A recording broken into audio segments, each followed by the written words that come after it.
कृष्ण भक्ति की अनन्य साधिका और प्रेम मार्गी शाखा की प्रमुख कवयित्री मीराबाई का जीवन मात्र एक जीवनी नहीं, बल्कि धैर्य, भक्ति और सामाजिक बंधनों से मुक्ति की एक प्रेरणादायक गाथा है।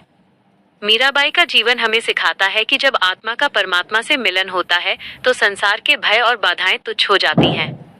यहाँ मीराबाई के जीवन की एक ज्ञानवर्धक और संक्षिप्त कथा प्रस्तुत है। जन्म और बाल्यकाल का संस्कार। मीराबाई का जन्म राजस्थान के कुड़की गांव मारवाड़ में एक राज परिवार में हुआ था। उनके पिता रत्न सिंह राठौड़ थे। मीरा के जीवन में भक्ति के बीज उनके बचपन में ही बो दिए गए थे। एक प्रसिद्ध प्रसंग है, जब मीरा छोटी थी तो उन्होंने एक बारात देखी। उन्होंने अपनी दादी से पूछा, दादी, मेरा दूल्हा कौन होगा? दादी ने खेल खेल में भगवान श्री कृष्ण की मूर्ति की ओर इशारा करते हुए कह दिया, गिरधर गोपाल ही तुम्हारे दूल्हा हैं। बस यही वह क्षण था जब मीरा के बाल मन में श्री कृष्ण रचित हो गए और उन्होंने उन्हें ही अपना सर्वस्व मान लिया। विवाह और संघर्षपूर्ण जीवन।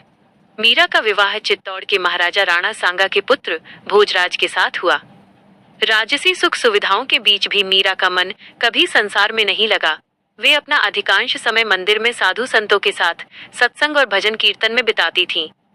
दुर्भाग्यवश विवाह के कुछ वर्षों बाद ही पति भोजराज का निधन हो गया। उस समय की कुप्रथा के अनुसार मीरा पर सती होने का दबाव बनाया गया, लेकिन उन्होंने स्पष्ट मना कर दिया। उन्होंने कहा, मेरा पति तो अविनाशी है, जो कभी मरता ही नहीं। उनका संकेत भगवान श्री कृष्ण की ओर था। भक्ति की परीक्षा। विष का प्याला। पति की मृत्यु के बाद मीरा पर दुखों का पहाड़ टूट पड़ा। उनके देवर राणा विक्रमादित्य को मीरा का साधु संतों के साथ बैठना और लोकलाज छोड़कर नाचना गाना पसंद नहीं था। उन्होंने मीरा को समाप्त करने के कई प्रयास किए। 1. विष का प्याला।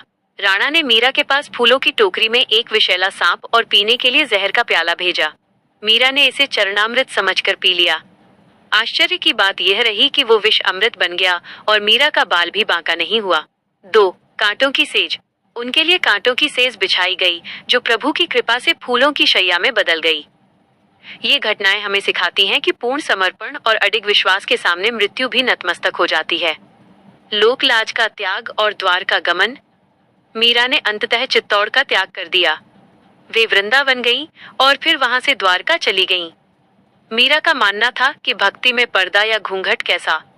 उन्होंने लिखा, मेरे तो गिरधर गोपाल दूसरों न कोई, जाके सिर मोर मुकुट मेरो पति सोई। मीराबाई की भक्ति माधुर्य भाव की थी, जहां भक्त स्वयं को प्रेमिका या पत्नी मानकर ईश्वर की आराधना करता है। उन्होंने समाज के ऊंच नीच के बंधनों को तोड़ा और रविदास जी को अपना गुरु बनाया, जो उस समय के सामाजिक ढांचे में एक क्रांतिकारी कदम था। जीवन का सार और अंत। कहा जाता है कि अपने जीवन के अंतिम क्षणों में द्वारका के रणछोड़ मंदिर में कीर्तन करते करते मीराबाई भगवान श्री कृष्ण की मूर्ति में ही विलीन हो गईं। उनका भौतिक शरीर कहीं नहीं मिला, बस उनकी साड़ी का एक कोना मूर्ति के मुंह में अटका रह गया था। मीरा के जीवन